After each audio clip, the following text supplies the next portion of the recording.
Welcome to our channel. నమస్కారం. రామరాజ్యం మీద, ప్రభుత్వాల మీద, ప్రజల మీద, సనాతన హిందూ ధర్మం మీద, సమాజం మీద రావణుడి చేత దాడులు చేపిస్తామంటూ రౌండ్ టేబుల్ సమావేశం పెట్టి ఆ రావణుడికి మద్దతు ఇచ్చిన పరిస్థితిని ప్రజలు ఎట్లా చూస్తున్నారు, సమాజం ఎట్లా చూస్తూ ఉందో అడిగి తెలుసుకునే ప్రయత్నం చేద్దాం. విశ్లేషించడానికి మనతో పాటు ఉన్నారు ప్రముఖ ఆర్థిక, రాజకీయ, సామాజిక విశ్లేషకులు అడిస్మిల్ శ్రీనివాస్ గారు. వారిని అడిగి మరిన్ని విశేషాలు తెలుసుకుందాం. నమస్తే సార్. నమస్కారం అండి. రాజ్యం మీద, రాజ్యాంగం మీద రావణుడి చేత దాడులు చేపిస్తాం, ఆ రావణుడికి అండగా ఉంటాం, నిలబడతాం, బయటికి తీసుకొస్తామంటూ రౌండ్ టేబుల్ సమావేశం పెట్టి మేధావులు మాట్లాడటాన్ని, సమర్థించడాన్ని ప్రజలు ఎట్లా చూస్తున్నారు, మీరు ఎట్లా విశ్లేషిస్తారు? ఇప్పుడు వామపక్ష భావజాలం, వామపక్షాలు ఏం చేస్తాయంటే సాధారణంగా ప్రజా వ్యతిరేక నిర్ణయాల మీద వాళ్ళు పోరాడతారు. అది చరిత్ర. ప్రస్తుతం ఒక బర్నింగ్ ఇష్యూ రావణ్ అనేటువంటి వ్యక్తిని ఉపా చట్టం కింద అదుపులో తీసుకుని వాళ్ళకి రిమాండ్ విధించడం జరిగింది. అంతకు మునుపు 4-5 కేసుల్లో అతను అరెస్ట్ చేయడం, అందులో బెయిల్ రావటం, వెంటనే అరెస్ట్ చేయడం, మళ్ళీ బెయిల్ రావటం అలా జరిగింది. చివరిగా ఈ చట్టాన్ని ప్రయోగించి అరెస్ట్ చేశారు. ఈ ప్రభుత్వం ప్రజాస్వామ్యయుతంగా పనిచేస్తుందనడానికి ఎగ్జాంపుల్ ఏంటంటే అతను ఏ కేసులో అరెస్ట్ చేసినా వెంటనే బెయిల్ వచ్చింది. వాళ్ళ చట్ట ప్రకారం వేరే చోట కేసులు ఉంటే దాన్ని అరెస్ట్ చేశారు. ఇక్కడ ఉపా చట్టం కంప్లైంట్ వచ్చింది. దానికి తగ్గ సాక్ష్యాధారాలు చూపించి కేసు పెడితే, ఎఫ్ఐఆర్ నమోదు చేస్తే దాన్ని న్యాయమూర్తులు కూడా అంగీకరించారు. కాబట్టే అతనికి రిమాండ్ విధించారు. అంటే ఉన్న సాక్ష్యాలను బట్టి అతను రిమాండ్ ఇవ్వడానికి అర్హత సాధించిన కేసు అని చెప్పేసి అనుకున్నారు. కాబట్టే వాళ్ళు రిమాండ్ విధించారు. లేదంటే అంతకుముందు కేసులాగే ఈ చట్టం దీనికి ప్రయోగించడానికి అవకాశం లేదని న్యాయమూర్తులు మొహమ్మడ్లేమని చెప్తారు. ఇక్కడ మీరు గమనించాల్సింది ఏంటంటే కూటమి ప్రభుత్వం అప్రజాస్వామికంగా అసలు లేదు. కూటమిలో చెందిన పార్టీల్లో కార్యకర్తలందరికీ కూడా అసంతృప్తి ఉంది. ఖచ్చితంగా జగన్మోహన్ రెడ్డి అతని హయాంలో జరిగిన అరాచకం మీద, అప్పుడు తప్పు చేసిన వాళ్ళ మీద సరైన చర్యలు తీసుకోమని చెప్పేసి అందరూ కోరుతున్నారు. దానికి తగ్గట్టుగా కొంతమంది మీద చర్యలు తీసుకున్నారు. కొంతమంది మీద చర్యలు తీసుకోవడానికి ప్రయత్నం చేసినప్పుడు బెయిల్ వచ్చినాయి కొంతమందికి. కొంతమంది జోలికి వెళ్ళలేదు. కేసులు అయితే నమోదు చేసి ఉన్నాయి. ఇక్కడ ఈ ప్రశ్న రావడం విషయంలో ఈ చట్టాన్నే అసలు ప్రయోగించకూడదు అనేటువంటి దాంతో ఒక రౌండ్ టేబుల్ సమావేశం ఏర్పడి అన్ని పార్టీల వాళ్ళు దానికి పాలకపక్షాలు తప్ప మిగతా అన్నీ హాజరైనాయి. అయితే ఇక్కడ వైసీపీకి చెందిన అంబటి రాంబాబుతో పాటు ఇక్కడ వివాదం ఎందుకు ఎక్కువగా ఆలోచన వచ్చిందంటే ఏబి వెంకటేశ్వర గారు కనపడడం, ఓపెన్గా మాట్లాడుకుంది. ఏబి వెంకటేశ్వర గారు ఆ సమావేశంలో పాల్గొనడం వల్ల అందరూ కూడా అభ్యంతరం. ఆయన అభిమానులు ఉన్నారు తెలుగుదేశం పార్టీలో. ఏబి వెంకటేశ్వర గారు ఇప్పుడు మంది సింపథైజర్స్ ఉన్నారు, అభిమానులు ఉన్నారు. ఎందుకంటే జగన్మోహన్ రెడ్డి హయాంలో అతను అత్యంత దారుణంగా వేధింపబడ్డ అధికారి. ఆయన అవును 5 సంవత్సరాల పాటు తన సర్వీస్కు దూరం అయ్యాడు. ఆయన ఆఖరి నిమిషంలో మరి 1 గంట సమయం, రిటైర్మెంట్కి 1 గంట సమయం ఉండగా ఆయనకి మళ్ళీ పోస్టింగ్ ఇచ్చి రిటైర్మెంట్ చేసి పంపించారు. అవమానించారు. అవమానకరమైన నిష్క్రమణ ఒక రకంగా చెప్పాలంటే. అయితే అదే తప్పు చంద్రబాబు నాయుడు గారు చేయాల. శ్రీలక్ష్మి విషయంలో ఘటన మనం కళ్ళ ముందు చూస్తూ ఉన్నాం. ఇక్కడ ఏబి వెంకటేశ్వర గారు ఇటీవల కాలంలో ప్రభుత్వం కూటమి అధికారంలోకి వచ్చిన తర్వాత చాలామంది ఏమనుకున్నారంటే ఏబి వెంకటేశ్వర గారికి ఒక గౌరవనీయమైన, ఆయన అర్హత తగిన స్థానం లభిస్తుందని అందరూ ఎక్స్పెక్ట్ చేశారు. ఆయన కూడా ఎక్స్పెక్ట్ చేసి ఉండొచ్చు.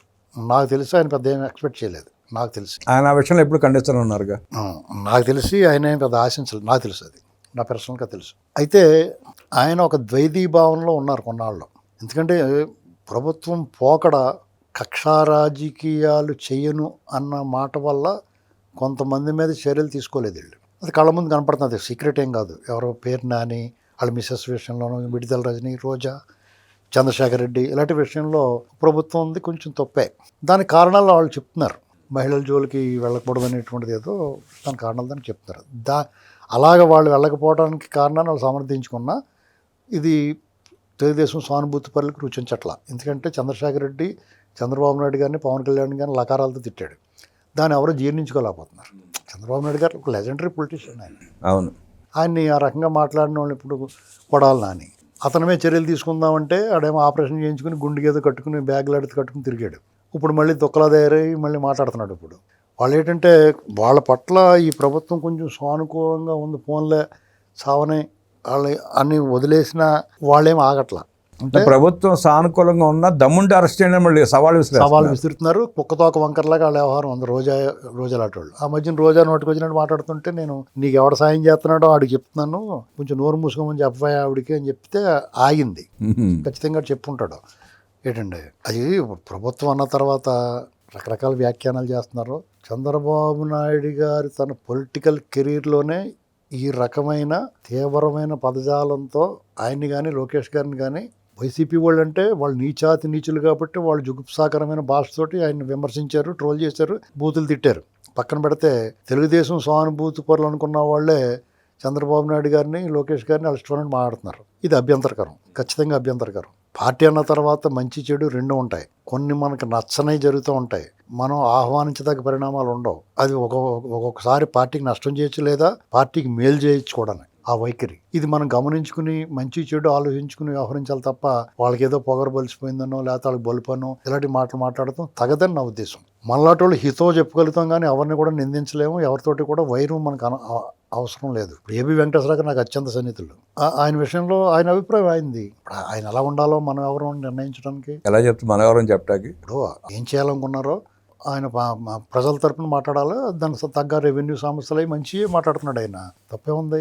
కానీ అందరిలో ఉన్న ప్రశ్న ఏంటంటే ఏబీవీ గారు కూడా ఆయన పదవిలో చాలా సంవత్సరాలు చేశారు, నిబద్ధత గల అధికారి, మంచి పేరుంది. ఆయన రావణ్ లాంటి వ్యక్తి అదే హిందూ సమాజం మీద పడటాన్ని, సనాతన ధర్మాన్ని దూషించడాన్ని సమర్థించడం ఏంటి అన్నది ప్రశ్న. అలా కాదండి. ఇప్పుడు ఆయన చాలా వరకు కొన్ని ప్రజలకు సంబంధించిన సమస్యలే మాట్లాడాడు ఆయన.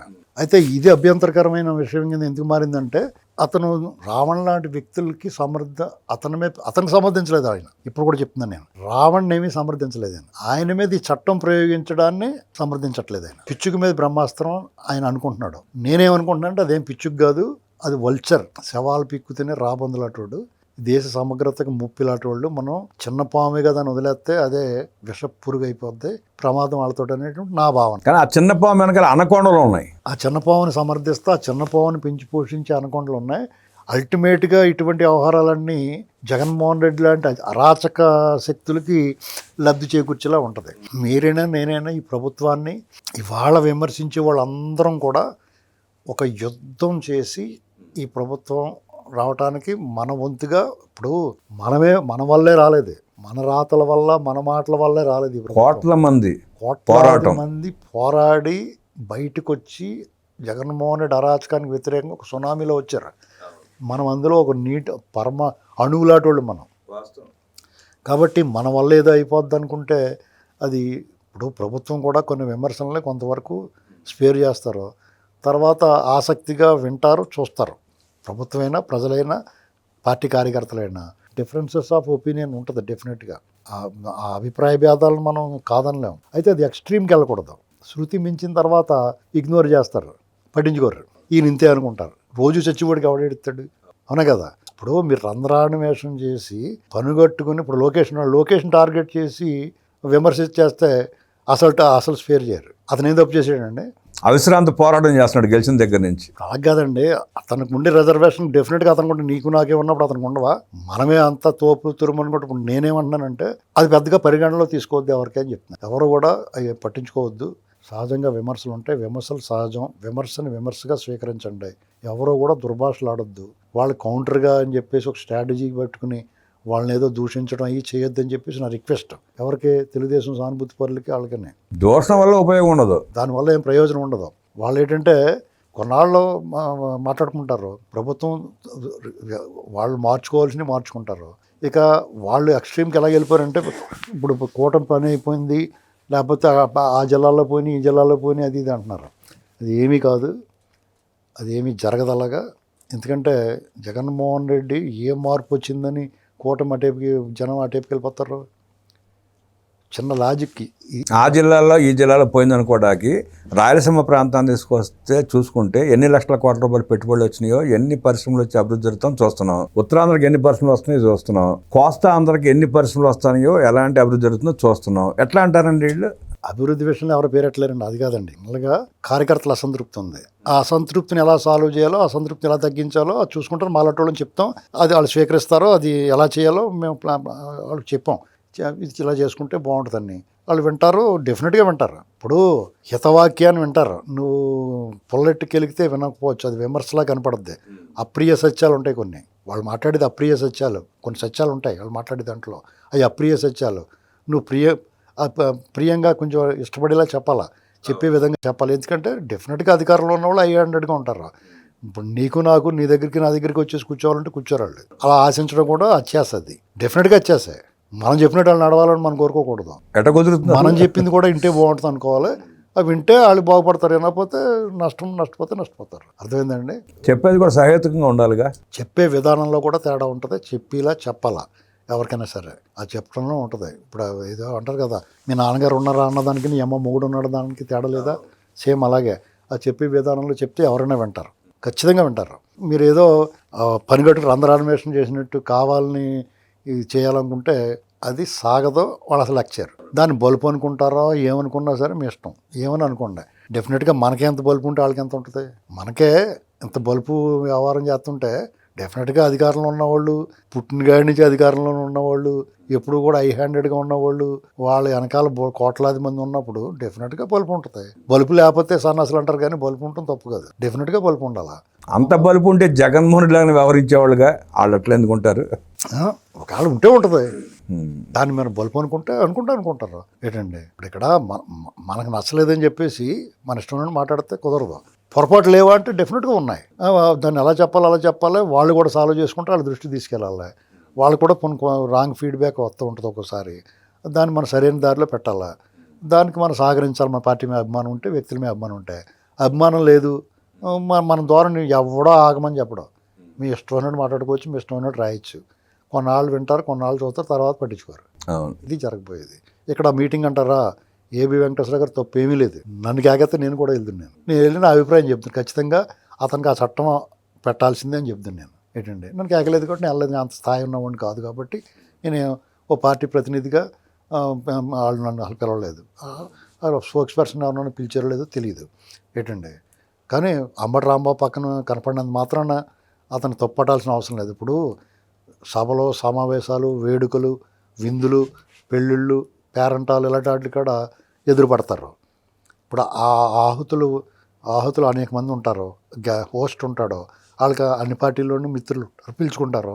ఎదురుపడితే నమస్కారం పెడితే నమస్కారానికి నమస్కారం, ప్రతి నమస్కారం సంస్కారయుతంగా ఉంటుంది. మంచి చెడ్డ మాట్లాడుకుంటారు. దాన్ని ఎవరు కూడా తప్పట్టు దాన్ని నెగిటివ్గా తీసుకోకూడదు. అయితే ఆ సమావేశంలో పాల్గొనటం, ఒకరి పక్కన ఒకరు ఎవరికి అభ్యంతరం లేదు. కాకపోతే ఆ వ్యక్తిని సమర్థించడం, రావణుడు అనడం, రావణుడు బయట తీసుకొస్తున్నాడు అభ్యంతరం. ఆ వ్యక్తిని అంబటి రాంబాబు తప్ప ఎవరు సమర్థించలేదండి. మీకు అంటే చాలా మంది భక్తులు ఉపా చట్టం పెట్టడం కరెక్ట్ కాదు, ఆ చట్టం పెట్టడం కరెక్ట్ కాదు అంటున్నారు. కరెక్ట్ కాదని ఎట్లా చెప్తారు? అది మనం అభ్యంతరం పెట్టచ్చు. ఆ చట్టం ఇప్పుడు ఏబీ ఆ కేసు ఏంటి, సబ్మిట్ చేసిన ఆధారాలు ఏంటి, కోర్టు ఎందుకు రిమాండ్ చేసింది అన్నది పరిగణలోకి తీసుకోవాలి కదా. ఛార్జ్ షీటు తర్వాత ఇంకా వివరాలు వస్తాయి బయటికి, దర్యాప్తు కూడా జరుగుతుంది, ఇంకా లోతు కంటే దర్యాప్తు చేస్తున్నారు. ఎన్ని రకాలు బయటకు వస్తాయి చూడాలి, కొద్దిగా వేచి ఉండాలి. ఇప్పుడు అతను ఆపరేషన్ సింధూరు అక్కడ దారుణంగా చంపేశారు. అక్కడ ఇలాంటి విషయాల మీద అతను నెగిటివ్గా మాట్లాడాడు. యాంటీ నేషనల్ మాట్లాడకూడదండి, మన సైనికులకు వ్యతిరేకంగా మాట్లాడకూడదు. ఇప్పుడు ఆధారాలు బోర్డు దొరికినాయి, అవన్నీ దొరికినాయి కాబట్టి అతనికి ఫండింగ్ ఎక్కడి నుంచి వస్తుంది, ఎవరు ప్రోత్సహిస్తారు? ప్రకాష్ రాజు.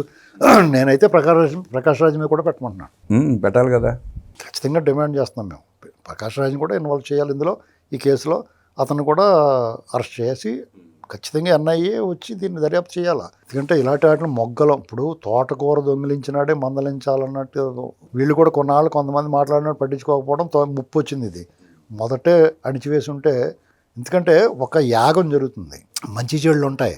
రాష్ట్రాన్ని సరైన గాడిలో పెట్టడానికి వాళ్ళు విశ్వ ప్రయత్నం చేస్తున్నారు. దాంట్లో లోటుపాట్లు డెఫినెట్గా ఉంటాయి. లోటుపాట్లు లేకుండా ఎలా ఉంటాయి? అక్కడ మొత్తం పెంట చేసిపోయాడు. కొంతమంది వాళ్ళ అధికారులను పెట్టుకున్నారు, వాళ్ళ నాయకులను పెట్టుకున్నారంటే పెట్టుకుంటారు వాళ్ళు. ఇప్పుడు మనం అంతా ఏదో చేసామంటున్నాం, వాళ్ళు ఏం చేశారో మనకు తెలియదు కదా. వ్యవస్థ కొళ్ళిపోయినప్పుడు కొంతమంది అధికారులు ఉంటారండి, ఇప్పుడు మనం పార్టీకి చేసామంటున్నాం, ఆ అధికారులు కూడా వీళ్ళకి ఏదో చేసి ఉంటారు కదా, హెల్ప్ చేసి ఉంటారు కదా, అది ఎందుకు పెట్టుకుంటారు? అసలు వ్యవస్థ కుళ్ళిపోయింది అనుకోండి, ఆ కుళ్ళిపోయిన వ్యవస్థను బాగు చేయడానికి మంచి డాక్టర్లు కావాలిగా, మంచి వాళ్ళు కావాలిగా అధికారులు. కొంతమంది జగన్మోహన్ రెడ్డి తోటి చట్టపట్టాలు వేసుకున్న వాళ్ళు కూడా అవకాశాలు ఇచ్చారనేటువంటి విమర్శ కనపడుతుంది. వాళ్ళు ఎన్నికల ముందు వీళ్ళకి ఏం సాయం చేశారో మనకేం తెలుసు అంటున్నాను. అవును, మనకు తెలియదు కదా, కాబట్టి వాళ్ళకి అప్పుడు హామీ ఇచ్చి ఉంటారు, మీకు మంచి పొజిషన్ ఇస్తాంలేండి అని. అలాగే మన దగ్గర నుంచి కూడా పోవచ్చు, కానీ వీళ్ళేమి మనం చెప్తేనే కానీ తెలియనంత అమాయకులు ఏం కాదు. కాబట్టి మీరు డోంట్ వర్రీ, ఎవరో కూడా మీరు వర్రీ అవ్వకలేదు. ఈ పార్టీని, ఈ రాష్ట్రాన్ని చంద్రబాబు నాయుడు గారు చాలా జాగ్రత్త కాపాడతారు. మనం అరుచుకుంటాం, మనం వికృత పోగళ్ళు పోవటం, విపరీతంగా అర్థాలు తీయటం, లేకపోతే కఠినమైన పదజాలంతో వాళ్ళని విమర్శించడం వల్ల మనం తేలికవుతాం తప్ప వాళ్ళకి ఏం ఆగలదు. రాజ్యం మీద, ధర్మం మీద దాడి చేసిన వ్యక్తిని శిక్షించడంతో పాటు అలాంటి వ్యక్తులకి ఆర్థిక సహాయం చేసిన వాళ్ళ మీద, సమర్థించిన వాళ్ళని కూడా కఠినంగానే శిక్షించాలంటూ విశ్లేషించిన అడిసిమేలి శ్రీనివాస్ గారికి ధన్యవాదాలు తెలియజేస్తూ నమస్కారం.